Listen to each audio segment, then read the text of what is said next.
गीदड़ और वानर की कथा ब्राह्मण को प्रतिज्ञा करके न देने और उसका धन लेने से दोष। युधिष्ठिर ने पूछा, पितामह, जो लोग ब्राह्मणों को दान देने की प्रतिज्ञा करके फिर मोहवश नहीं देते, उनकी क्या गति होती है? भीष्म जी ने कहा, बेटा, जो देने की प्रतिज्ञा करके भी नहीं देता, वह जीवन भर जो कुछ होम, दान तथा तप आदि पुण्य कर्म करता है, वह सब नष्ट हो जाता है।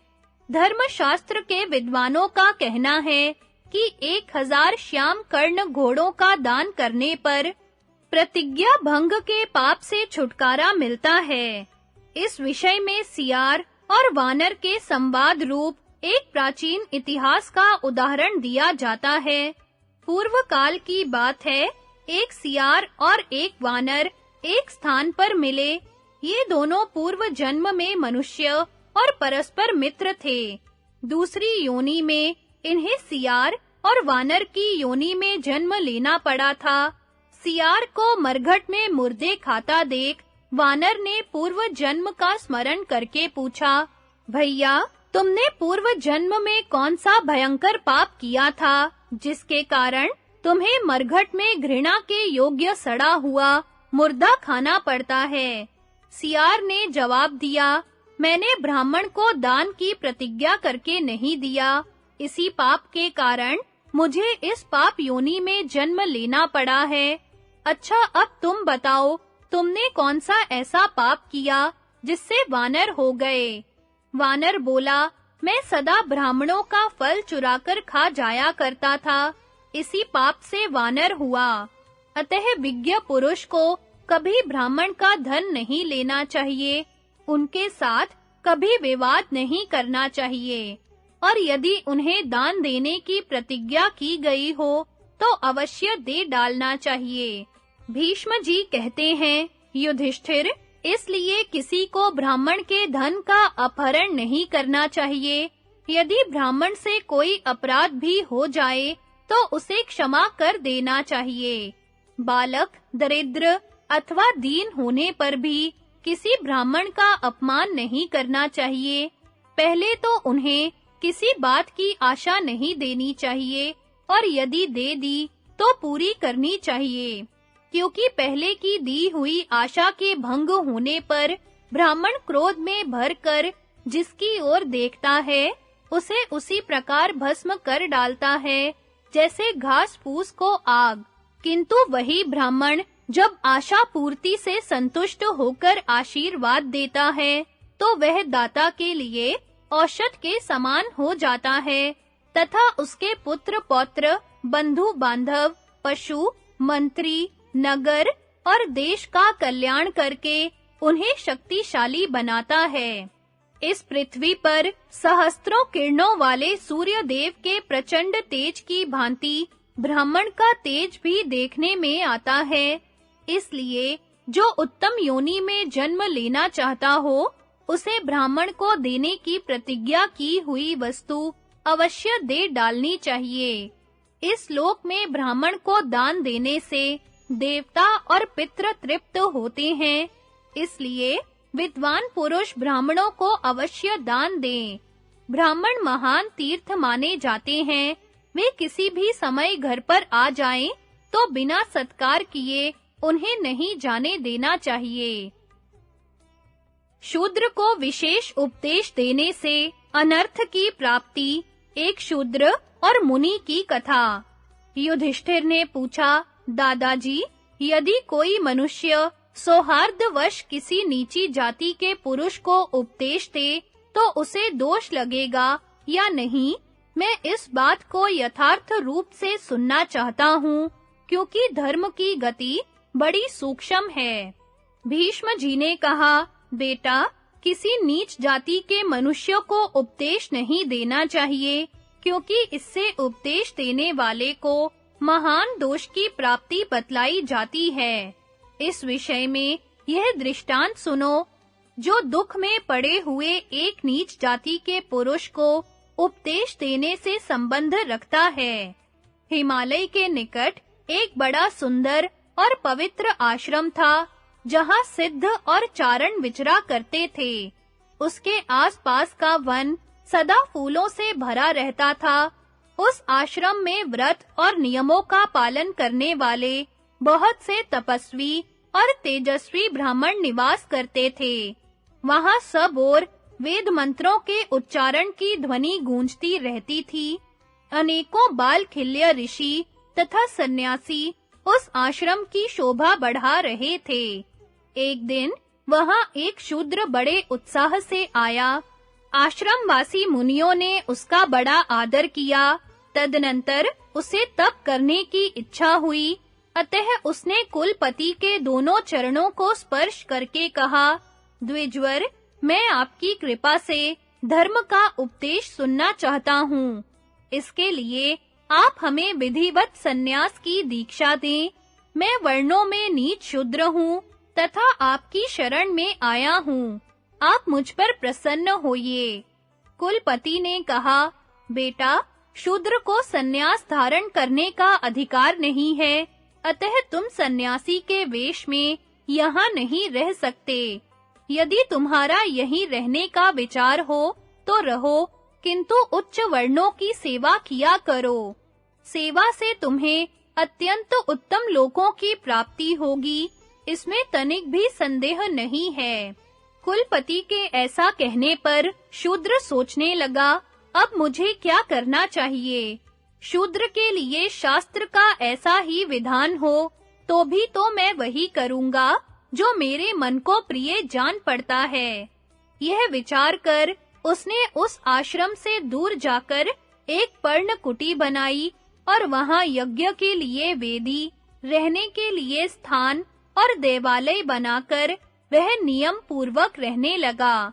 वह प्रतिदिन नियम पूर्वक स्नान करता तथा देवालय में जाकर देवता की पूजा, बलि और होम किया करता था। फलाहार करके इंद्रियों को काबू में रखता और उसके पास जो अन्न और फल आदि प्रस्तुत रहते, उनसे आए हुए अतिथियों का सत्कार करता था। इस नियम का पालन करते हुए उस शूद्र मुनि को बहुत समय बीत गया। एक दिन एक मुनि सत्संग की दृष्टि से उस आश्रम पर पधारे। शूद्र ने विधिवत स्वागत सत्कार करके उन्हें संतुष्ट किया। तब से वे परम तेजस्वी धर्मात्मा ऋषि उस शूद्र से मिलने के लिए वहां अनेकों बार आए। एक बार शूद्र ने उन तपस्वी मुनि से कहा, मुने, मैं पितरों का श्राद्ध करना चाहता हूँ। आप कृपा करके इस कार्य को संपन्न करा दीजिए। मुनि ने बहुत अच्छा कहकर उसकी प्रार्थना स्वीकार कर ली। तब शूद्र ने ऋषि को पाद्य निवेदन किया और जंगल से कुश, आसन, चटाई और अन्न आदि श्रद्धोपयोगी सामान एकत्रित किया। फिर उन तपस्वी मुनि के आदेशानुसार बुद्धिमान शूद्र ने कुश, अर्घ्य और हव्य कव्य आदि समर्पण करने की संपूर्ण विधि का पालन किया। इस प्रकार जब श्राद्ध का कार्य समाप्त हो गया, तो वे मुनि उससे विदा लेकर चले गए और शूद्र धर्म मार्ग में स्थित हो गया। तदनंतर दीर्घ काल तक तपस्या करके उस शूद्र ने वन में ही प्राण त्याग किया और अपने पुण्य के प्रभाव से वह एक राजवंश में महान तेजस्वी बालक के रूप में उत्पन्न हुआ।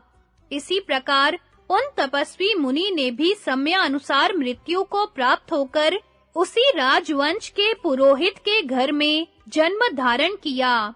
इस तरह वह शूद्र और वे मुनि एक ही स्थान पर उत्पन्न हुए, साथ ही साथ बढ़े और अनेकों विद्याओं में प्रवीण हुए। ऋषि ने वेद, कल्प और ज्योतिष शास्त्र में पूर्ण पांडित्य प्राप्त किया तथा सांख्य शास्त्र पर भी उनका बड़ा अनुराग था। कुछ दिनों बाद बूढ़े राजा का देहावसान हो गया। तब प्रजा ने उस राजकुमार को राज तिलक दे दिया। राजा होने पर उसने पुरोहित के घर में उत्पन्न हुए ऋषि को ही अपना पुरोहित बनाया।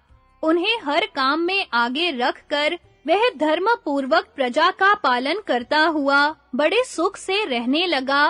पुरोहित जी प्रतिदिन राजा के सामने जब जब पुण्य वाचन तथा कोई धार्मिक कार्य करते तो राजा उन्हें देखकर मुस्कुराता या ठठाकर हंस पड़ता था। पुरोहित ने राजा के इस व्यवहार को अनेकों बार लक्ष्य किया। जब उसे बराबर अपना उपहास करता पाया तो उनके मन में बड़ा खेद हुआ। एक दिन उन्होंने एकांत में राजा से मिलकर कहा, राजन, यदि आप मुझ पर प्रसन्न हो तो मैं एक वर मांगना चाहता हूँ, किंतु पहले आप प्रतिज्ञा करें कि मैं जो कुछ पूछूंगा उसका सही-सही उत्तर देंगे। राजा ने कहा, हाँ, यदि जानता होऊंगा तो अवश्य उत्तर दूंगा। तब पुरोहित ने कहा, प्रतिदिन देखता हूँ जब पुण्य वाचन या और कोई धार्मिक कृत्य अथवा शांति होम आदि कार्यों में मैं प्रवृत्त होता हूँ, तब आप मेरी ओर देखकर हंसा करते हैं। इसका क्या कारण है? आप यूं ही नहीं हंसते, इसका जरूर कोई ना कोई कारण होगा, उसे ठीक-ठीक बतलाइए। मैं सुनने के लिए बहुत उत्सुक हूँ। राजा ने कहा, विप्रवर, मैं पूर्व जन्म में शूद्र था और आप महान तपस्वी ब्राह्मण थे। उस समय आपने मुझ पर कृपा करके बड़े प्रेम से मुझे श्राद्ध विषयक उपदेश दिया था। आसन, कुश और हव्य कव्य की विधि बताई थी। उसी कर्म दोष के कारण आप इस जन्म में पुरोहित हुए हैं और मुझे राजा होने का सौभाग्य प्राप्त हुआ है। मेरे लाभ के लिए उपदेश करने का फल आपको इस रूप में मिला, यह सोचकर मुझे हंसी आती है। आपका अपमान करने के लिए मैं उपहास नहीं करता, क्योंकि आप मेरे गुरु हैं। आपको जो अपनी तपस्या के विपरीत फल भोगना पड़ा, उसको याद करके मुझे खेद और संताप हुआ करता है। मुझे आपके पूर्व जन्म की स्मृति बनी हुई है, इसी से आपकी ओर देखकर मैं हंसता था। आपकी उतनी बड़ी तपस्या केवल मुझे उपदेश देने के कारण नष्ट हो गई, इसलिए अब पुरोहित का काम छोड़कर ऐसा प्रयत्न कीजिए जिससे अगले जन्म में आपको इससे भी नीच योनि में ना जाना पड़े।